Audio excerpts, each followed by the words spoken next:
Welcome to our webinar called Cost-Effective Ingest and Archive of Camera Cards with Archiware, driven by LImecraft. And I'm delighted to introduce Maarten Verwaest from LImecraft. Hi, Maarten. Hi, David. Hi, all. This is David. I'm in the UK working with Archiware. And Maarten, you're in beautiful Ghent in Belgium. Yes, we do. Unfortunately, working from home this week as we're recovering from a COVID incident, but I hope you'll enjoy the rest of the session. Yeah, I'm sure everybody will. Right, so before we get into the content, because we've got lots of stuff to tell you about this afternoon, just a little bit of housekeeping. First of all, we will record, or are now recording this session, and we will put this on a YouTube link. So on Archiware's YouTube channel, I'll send it over to you, Maarten, as well, so you can put it on your website so we can share this, everybody can see. We'll send you all a YouTube link so you can watch it. And we want your questions. So in the GoToWebinar control panel that you can see on the slide, please type in questions while we're talking during the presentation, and we will answer all those questions at the end.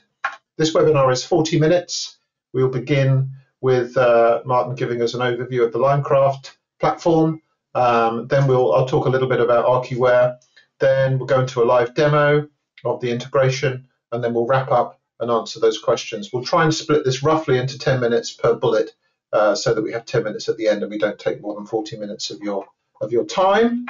And so with that, I'll hand over to your talking about the LImecraft platform. So please fill us in. What's LImecraft all about? Yeah, thanks for giving us the floor, David. To introduce LImecraft, I would like to start with a recent flagship project we did for the Associated Press, which is for the time being nothing to do with card ingest but Sandy McIntyre, who's deeply involved in news production for the last 40 years, described it well by saying that the Associated Press is managing hundreds of thousands of items every year, 20,000 hours of footage coming into the facility every year, and handling that all manually stiffly compromises reuse and a more agile approach. So like many other producers, corporate producers, archive operators, the AP was looking for a solution including some artificial intelligence to tackle some of the manual bits in the production process. Can we have the next slide, please, David? Yep. Yeah. And there is interesting dynamics going on in the area of in the creative economy, and including broadcast and professional production, and it's actually on the output side. Whereas many of our customers, including some of the attendees in the call, were producing a one-size-fits-all piece of content for a regional broadcaster. They're now asked to create several versions of the same asset to 100+ video-on-demand platforms. And if that's not automated, they would need to go back to the edit suite, remastering the content time after time. And that creates an opportunity for automation, automation fueled by metadata. And the subject which we're talking about today is automation of the ingest process and storage management. It's related to it, whereby LImecraft, it's an asset management solution, it's a workflow automation solution. In principle, we take the position that we automate whatever manual steps in the process we can automate to give back time for creative storytelling, as such, adding value to the producer's business. Next slide, please. I mentioned asset management, workflow automation, and we bring it on the radar of creative producers by pitching it as an integrated workspace. Producers, directors, editors, they may not be very technical savvy. We want to emphasize we make tools for human producers, so it's a means to collaborate rather than a technical solution. And an important aspect of that is that we have to hide the underlying technical complexity, especially when going from one stage to the production to another.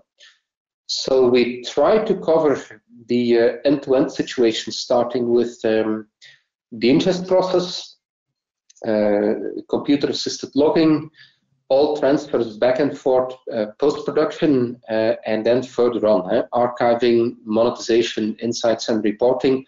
But in this particular webinar, we'll focus on the ingest stage and the handover to post-production, or better said, all the interactions back and forth at different steps in the post-production process, because it's not just the cutting, it's extended into online editing or grading in the sound stage and the conforming, etc.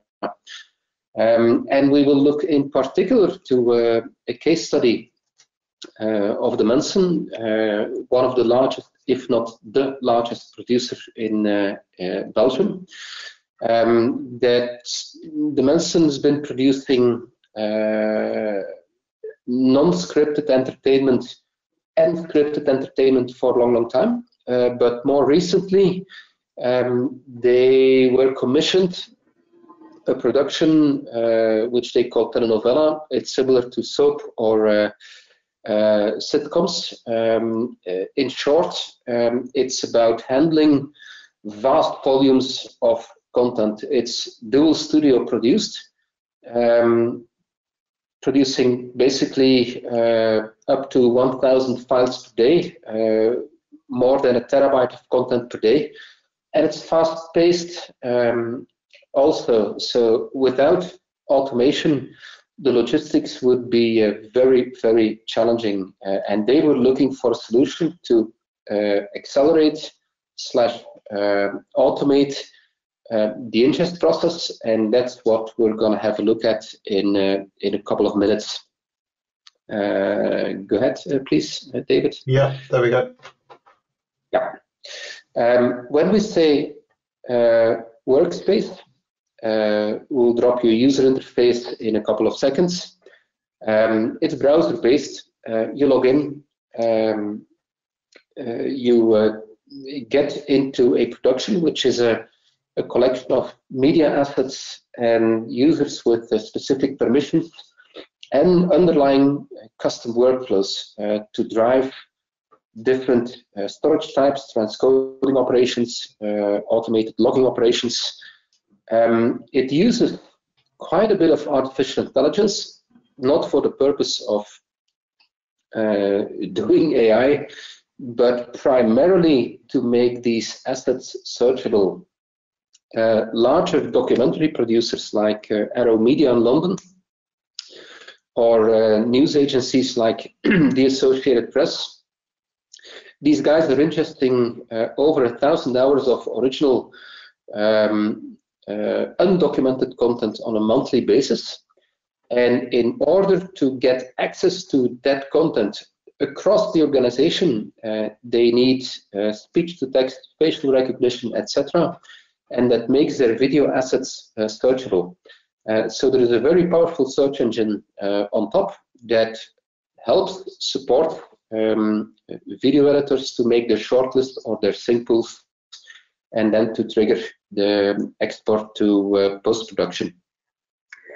Very important aspect is the fourth bit over here.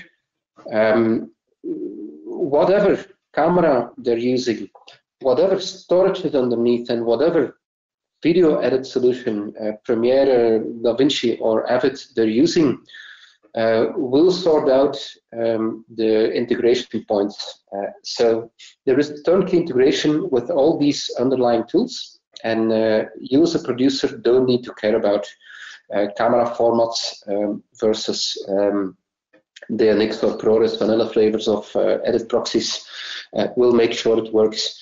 And obviously, the subject of today is how to handle the underlying storage, more specifically, if you're dealing with vast volumes of content, whereby forklifting 1 terabyte per day into the cloud or onto online edit storage, that would be prohibitive.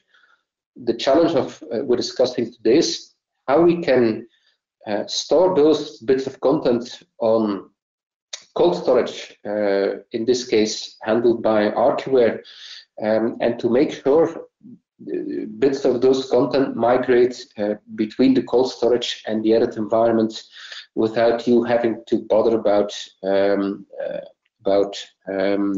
copying and pasting files from one storage service to another one. With that said, with the least possible transcodes and the least file copies, yeah. Sorry, I skipped a slide. Is that okay? That's okay. Yeah. In the end-to-end process, we're going to avoid as much transcode as possible and as much file transfers as possible, because these cause overall latency. Also important is that this is a way to reduce the overall power consumption in the production process.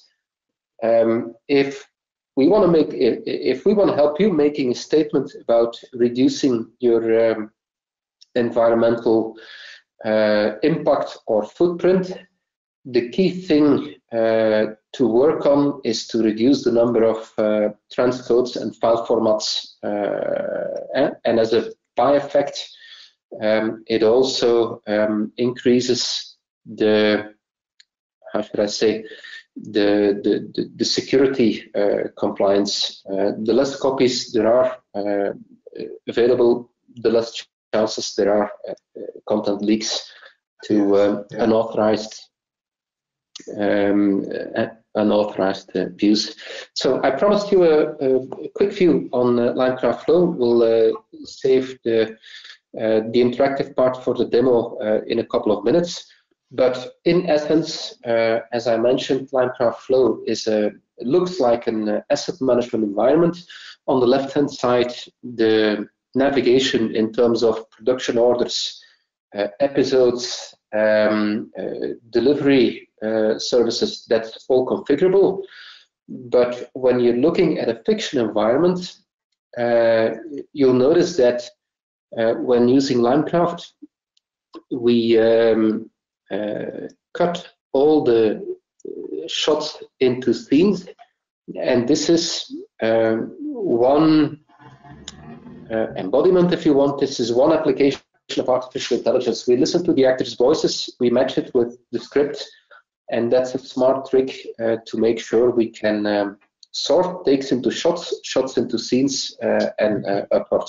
So that's not purely based on time codes when the files were shot, but it goes deeper than that and looks into the content of the clips to work out which ones go together. Yeah, it does. We can listen to the actors' voices. If there is any metadata available in the audio recorder, we'll extract that. So when we're doing the audio sync, we can also add some of the metadata. I would say in summary, we try to get our hands on all the metadata, wherever they come from the camera, the audio recorder, or we extract it using artificial intelligence. And every step in the process, we reconcile all the available metadata, avoiding that all this data is added up. We rather take the approach to integrate it and to present you with a consistent view on all the available data. This is less important when you're doing a feature film or a short film. That's just a couple of shooting days. When you go into television series with 60, 80 shooting days, or in a continuous drama, use case with 220 shooting days per year, it's really critical to manage these metadata properly. Otherwise, the editors will be lost in 10,000s of files. Indeed, I can imagine that would become a big problem. So do customers that are using LImecraft Flow, would that be their primary media asset management, as it were, software that they use, or would they ever use it in combination with another MAM? Well, sorry, that's a good question, David. I think it's roughly 50% of our customers in the one situation, 50% of our customers is in the other situation. Mm-hmm.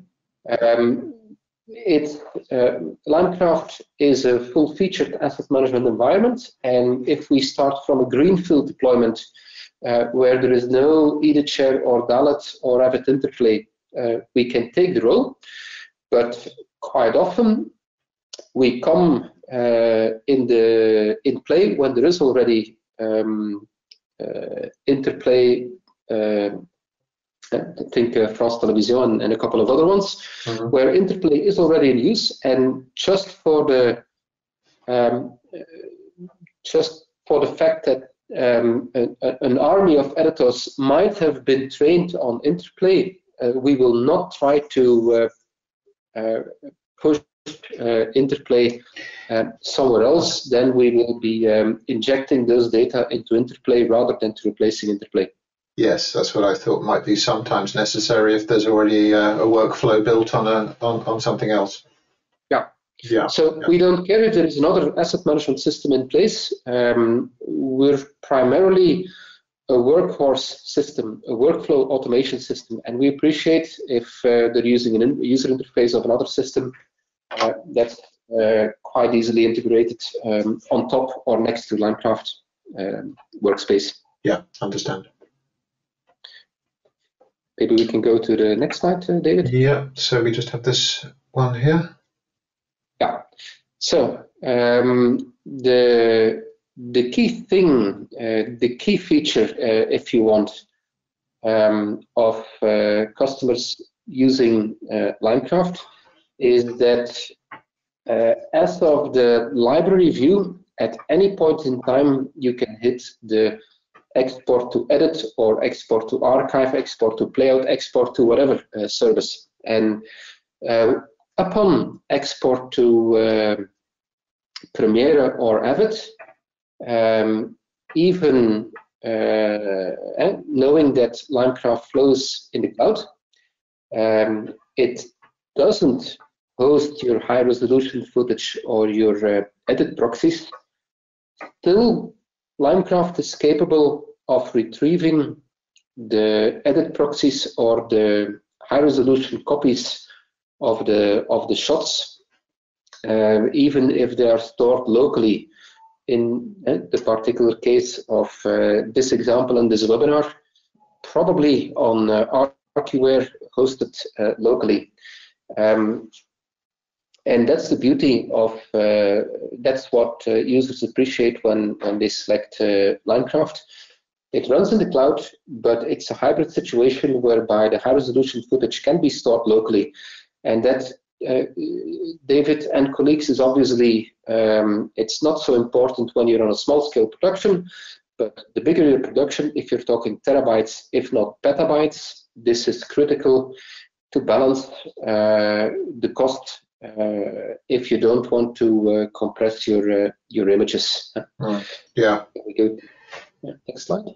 So whether the editors are using Adobe Premiere or Avid Media Composer or Avid Interplay or DaVinci, as I claimed earlier, we make it completely transparent for the end user. They just hit export. They select the advised edit format. They can go back to the original footage. We do a partial retrieve. We stage all those contents for download. We put an edit project on top. We make it available for download for the editor who's notified. And when he or she has downloaded the content, it opens up in the editor, showing the items back to back. So it's not an edit, it's not even a rough cut, it's at best a pre-cut or something, or the simples. But importantly, with all the metadata which was available in LImecraft, it will travel along with the media, so sound bites, any recognized textual elements, any faces we could recognize in the images will be displayed as markers or as labels on the timeline. And that's really important. We see in real life, we see editors struggling with provisional subtitle files that then have to be imported separately just to make sure the content becomes manageable in the editor.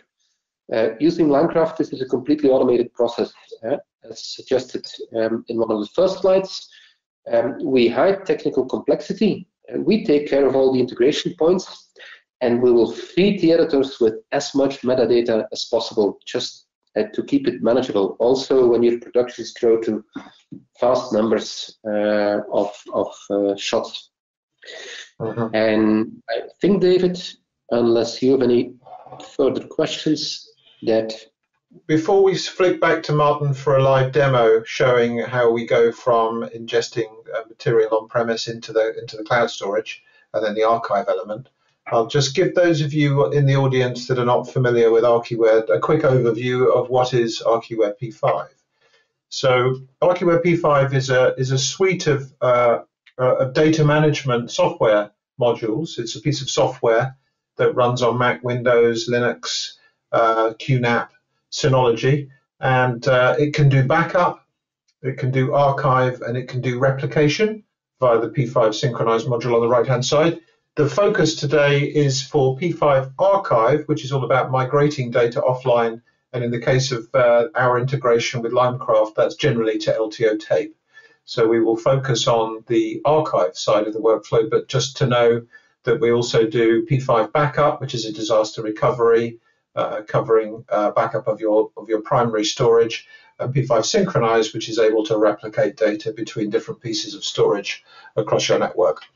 So part of our kind of mission is to educate people, particularly in the media space, about the differences between backup versus archive, and really to convince media broadcast companies that they need an archive as well as a backup. Because a backup is a copy of data in order that you can survive some kind of outage or loss or disaster, DR. And a backup needs to run against all of your live production data on a daily basis so that you always have the ability to pull everything back from a recent point in time. And P5 maybe would be one of the backups, or maybe you do a tape backup with a cloud backup on top, because everybody needs at least two backups in case you have a problem with a backup and then you have a problem with your live production storage. You need to be able to get your data back. So this is contrasting with an archive on the right-hand side, where rather than being a copy, we're generally moving data into the archive to allow completed work to be taken into offline storage, so that you're not clogging up production storage with data which is maybe been delivered and no longer needs to be part of an edit. Although in the case of the LImecraft integration, it goes a bit deeper than that, and you may be immediately looking to archive data that's generated on a set in order to be compliant with insurance policies and so on that are required when running an expensive shoot situation. You need to have multiple copies of that data, and that's one of the ways in which LImecraft can help, because it can run that data onto disk storage and onto LTO tape, all as part of the workflow whilst the data is being created as quickly after the creation as possible. But just going back to what's on the slide here, archive generally, unlike backup, which is running in an automated fashion, you're running archive as and when it's needed to get data into that cold offline storage. And as I said at the outset, media broadcast companies, they need an archive. It's not a case of wanting one. So, and a lot of the smaller media post-production companies that we talk to, they may have a pile of USB disks where they throw stuff because they're trying to make space on the live storage. But an archive is more structured than this. An archive is more reliable, probably offers redundancy, not just putting stuff on a single drive, provides the ability to take stuff off-site, whether that's moving tapes around or going to cloud storage. And the archive that Archiware creates in tandem with LImecraft is a searchable archive. So you don't need to remember where you put something. The system knows where everything is. So just a little schematic about the way that you can archive with P5. It's likely that you will have a, well, basically P5 archive can go off to disk, LTO tape or cloud storage when it's being used natively on its own. And it's able to pick up data from either disk storage or across the LAN or directly ingesting from camera cards, which is where LImecraft is specializing. And yeah, the kinds of storage that are supported by P5 backup and archive are any kind of disks that you want to attach to your server, whether that's direct attached network or source storage area network. If you're looking to archive to cloud storage, we support all of the principal cloud storage providers across Amazon, Microsoft, Backblaze, etc. And our LTO tape support is really second to none. So we can go all the way from small single SAS drive connected directly to your storage box up to large tape libraries with multiple slots, multiple drives. And when we have multiple drives, we're able to write in parallel for speed and also write in parallel for redundancy. And we also support the LTFS tape format so that you are vendor neutral in the way that you are committing data to tape. And in a moment, we're going to specifically look at some camera ingest going to LTO tape using LImecraft as the mechanism through which that happens. And LImecraft integrates with P5 so that we have our API is being used so that the LImecraft user isn't exposed directly to any of the setup of the tape. That just needs to be done once, and then everything's going to work. And directly within P5, we have our own, we were talking about media asset management or MAM interfaces earlier. Everything that's ever written to tape by Archiware is going to be visible to you in Archiware's index directly, which is what this screenshot is of. And even if you don't put LImecraft over the top, you'll be able to access and search for lists of archive files, see thumbnails, playback proxies of things that are in your archive, and see any captured metadata. But obviously, when working with the LImecraft integration, there's a whole more advanced layer of media asset management sitting on top. So with that, we're going to go to, very quickly, I'll show you P5 running in the browser. I'm just going to probably need to reconnect and log in here. I'm going to make this very quick because the focus of this is really the LImecraft software. But P5 presents itself via this web interface, which you could see in front of you now. So you can see we have our backup module in this tab, archive over here. Within our interface, which people generally find pretty simple to use given the complexity of it, you can configure your cloud services, you can add your tape drives and libraries. So this would be the initial setup required when working with LImecraft. Then you would create an archive plan, like which would be what LImecraft would be using in the background. And then once data has been archived, although everything normally would be accessed through the LImecraft interface, everything is searchable and browsable in this interface. So I can pull up some CCTV movies that were archived. I can go in here and I can play back a proxy and see various things about this. So you have the whole back end of Archiware available to you whenever you're using P5 Archive in a project. But obviously with LImecraft, things are somewhat different. So now I'm going to switch into the LImecraft overview. So LImecraft is running Archiware for 6 of its customers and counting. And the trigger point is often when there is a need to handle many files, large volumes, and to keep it the user experience crisp. When it's a passive archive, it doesn't really matter that it's stored on cold storage. When you're in production, you want to have instant access to the material, and that's where the combination of LImecraft and Archiware comes in. We can discuss it using the use case of the Mansman for their telenovelle, which is published, and the link is in the slides. It will be distributed as well. Telenovelle, in that's more specifically 205 shooting days per season, 2 studios, fast-paced, so to speak, shoot on day 1, cut the next day, and every shooting day there is like 500 plus files and 1 terabyte of content being produced. It's using ARRI cameras, ProRes 422, slightly less than 200 megabit per second. They're cutting in Avid DNX HD 36, and we're using Archiware not just to store 100,000 shots per season, but in order to make it manageable and to guarantee the accessibility, we're storing cards rather than individual shots, and a card can contain 10 to 20 roughly on average shots, and we'll explain how that works in just a minute.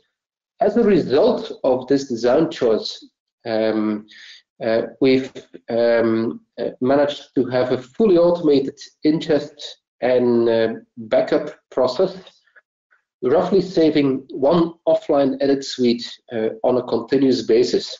Again, this might not be such a big issue for a feature film. It is when a producer is running several shows in parallel. Besides the saving of the edit suite, the processing time is reduced by 50%. That's not saying we're making the edit assistant redundant. At the contrary, the edit assistant becomes an operator of the machine rather than to do everything manually. We give them time back to take care of coordination and reporting. And because we managed to put this on cold storage rather than on expensive online storage, a 12 terabyte LTO8 cassette has a cost of $100. It's 1 or 2 orders of magnitude less than when you would put the same material on online storage. Yeah. Maarten, when you say that an edit suite is saved, what would the edit suite be being used for? Excuse my ignorance, that is no longer needed. Is that because the edit suite would be tied up inputting metadata into the clips? Without using LImecraft, the edit suite would be occupied with a mix of operations, including manual audio sync, renaming folders. Okay.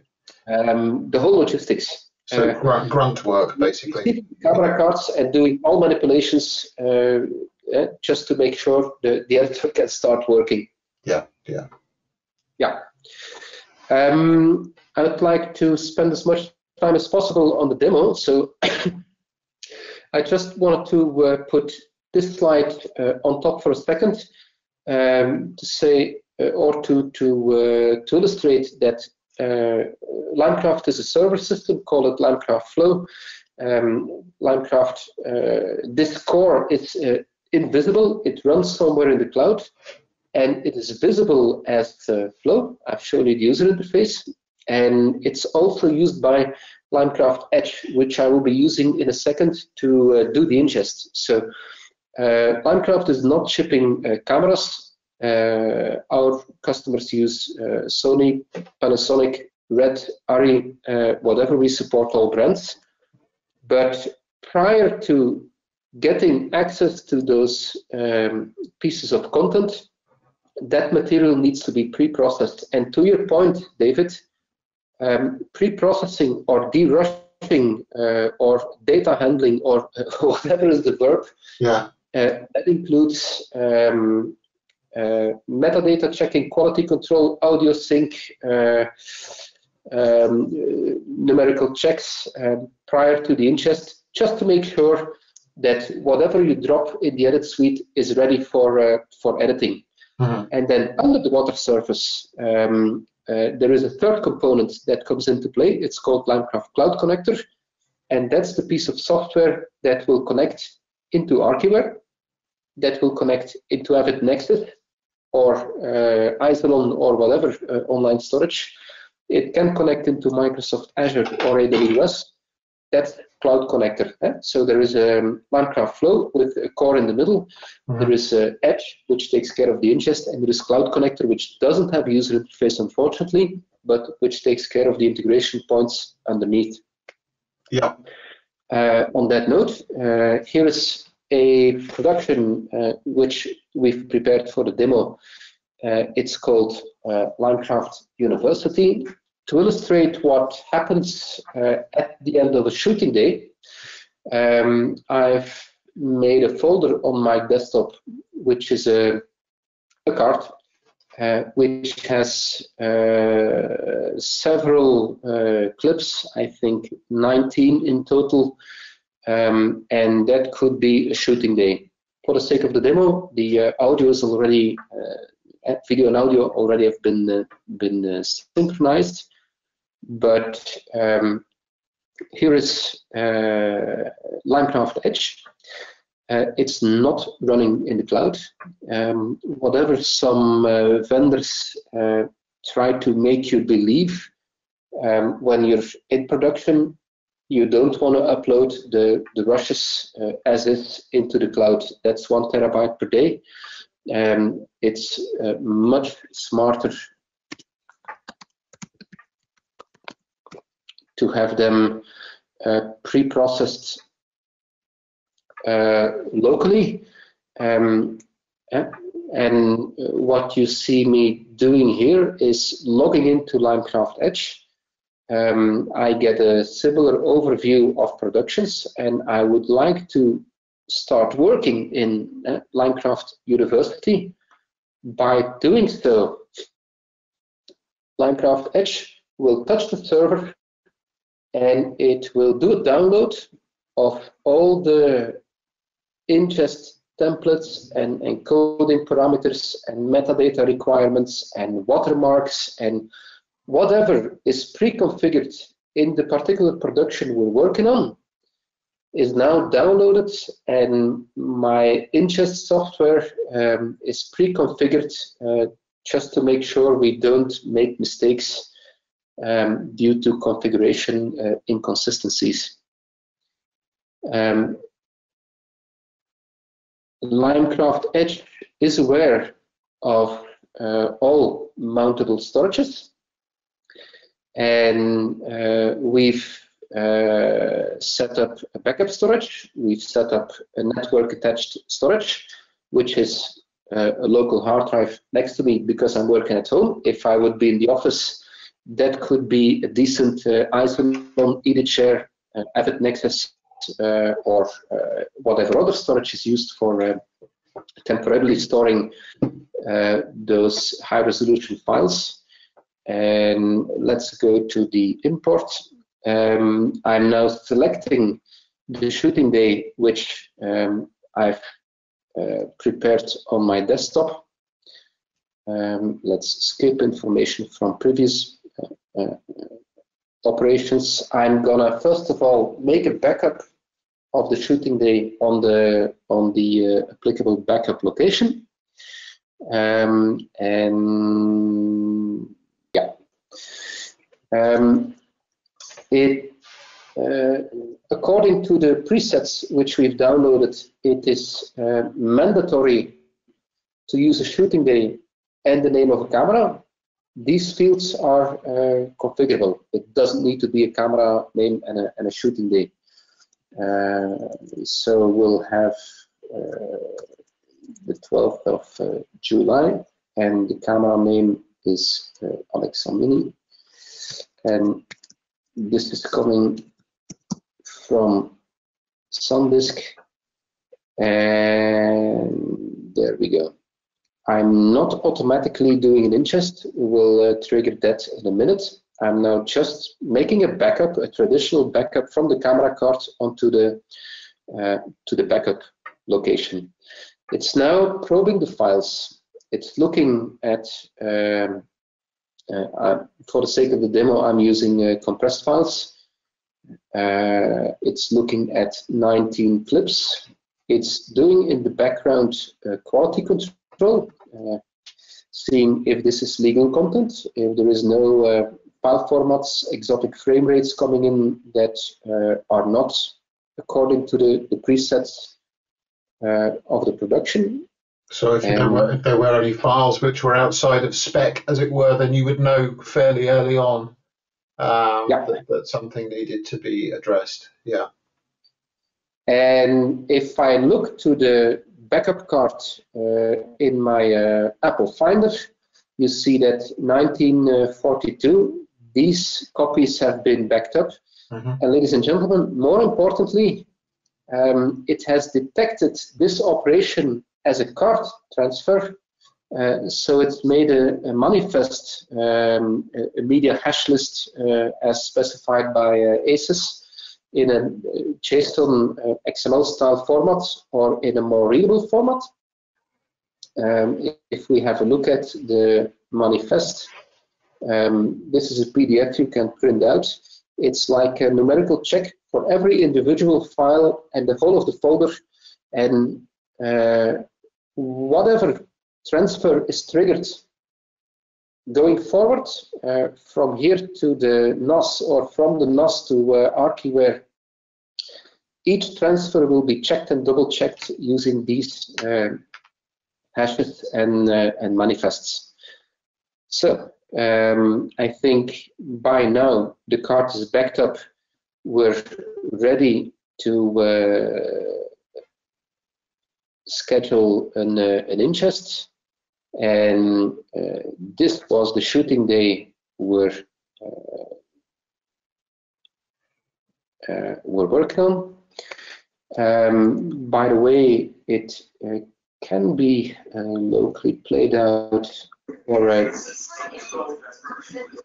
So I've not started any ingest yet, but the files have just been checked in and quality controlled by LImecraft Edge. All the technical and descriptive metadata are available on the right-hand side, and Edge can now be used to do some spot checks in terms of quality. So we're going to do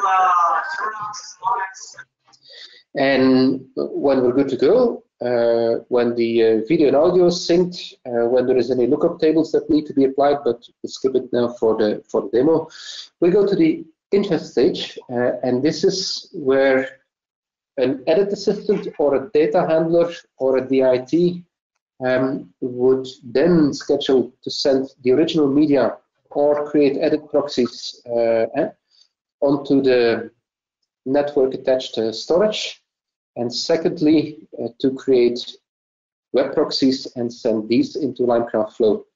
When I now hit ingest, it's going to schedule all the transcodes and the transfers. Because we're short in time, I'm going to use just 2 clips. Yeah, I was just going to say we are overrunning somewhat, so apologies to those attending, but we will need a few more minutes to get everything, to get all the information across. So apologies for overrunning a little bit.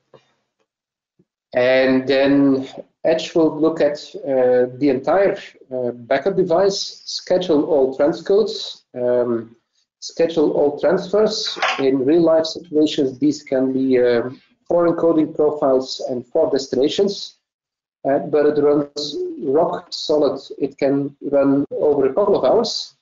And when we go back to LImecraft Flow, so the faster the machine that we're using here to run LImecraft Edge, the better, because it's using its CPUs to do the transcoding before uploading.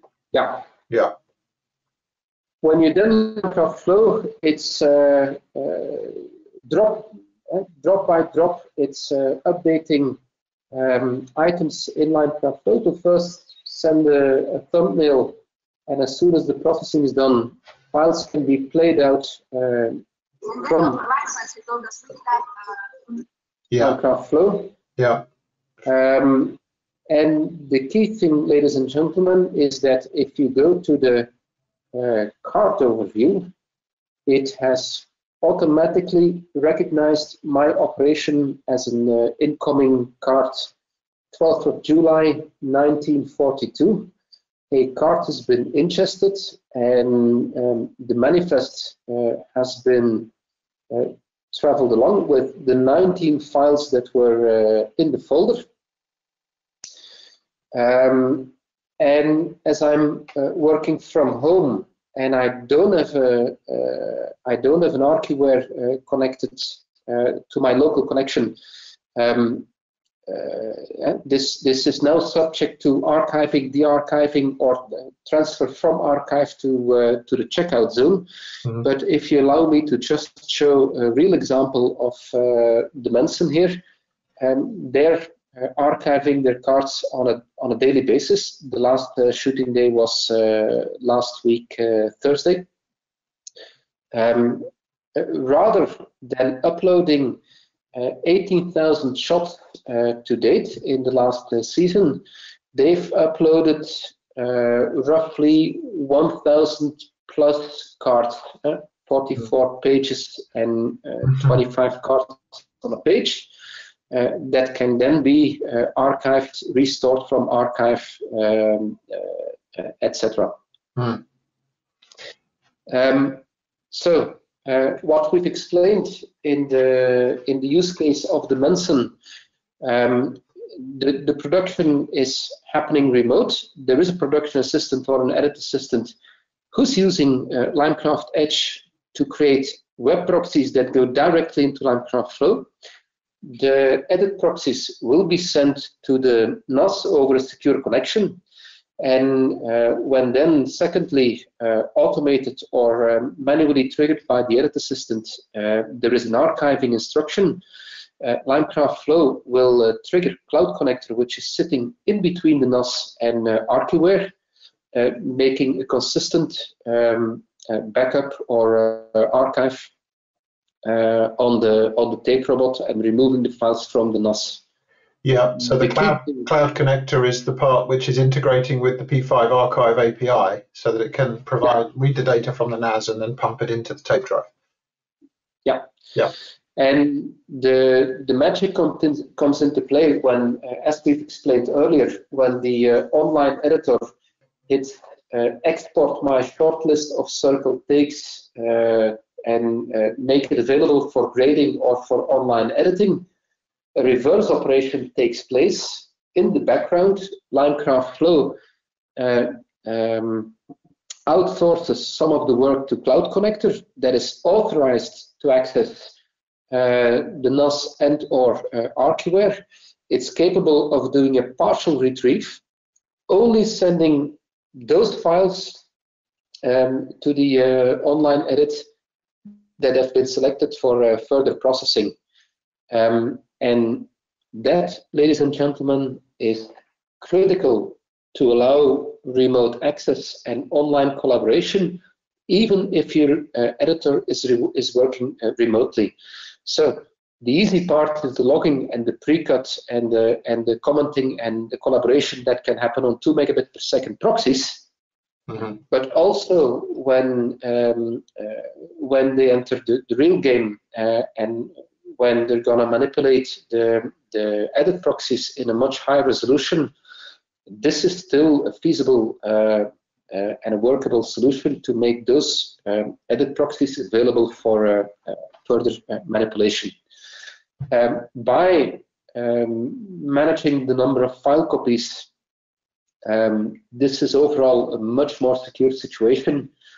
By reducing the number of transcodes to a minimum, this helps the producer at the post-production facility, reducing their power consumption and their environmental impact, and most importantly, by making sure the bulk of the material is kept stored on cold storage managed by Archiware. They actually get a best performance for cost situation without compromising on accessibility or latency. Yes. This is not only used by the Mensen. Here's a couple of other well-known brands, including France Télévisions for the soap opera, Elliot, that's a 350 media composer factory in Paris. Aero Media is a quite big documentary producer in London, etc. So I think this is proven technology and available for further rollouts. And on that note, I'm giving back the screen to David. Yeah, thank you very much. I'll just put the screen back to myself and show my screen. And I was just about to make the point, actually, that part of the benefit of going to tape is the cost saving on power, because obviously when you've got media archived on a tape, the tape isn't using any power. It's just sitting there waiting for data to be recovered. But it's a very good way to reduce power consumption, not having everything on spinning disks. So thanks everybody for sticking with us. Archiware is available from archiware.com. There's a URL there where you can go download the software and grab yourself a trial license or talk to your local partner to learn more about it. And LImecraft is LImecraft.com. Specifically, that URL will take you to the information about scripted content that we've been looking at today. And we have a question from Jiri. Files on LTO tapes are stored in the LTFS format, ? So yeah, that's something that you set up within Archiware when you're configuring the back end for the archive. You get to choose whether or not you want to write the tapes using LTFS format or using Archiware's native format. And yeah, certainly LTFS is an option. And that means that those tapes could then be sent to another location, and any software capable of reading LTFS tapes will be able to see what was on the tape and recover it. And in the case of the way that LImecraft works with a tape, it's basically the units of storage are cards.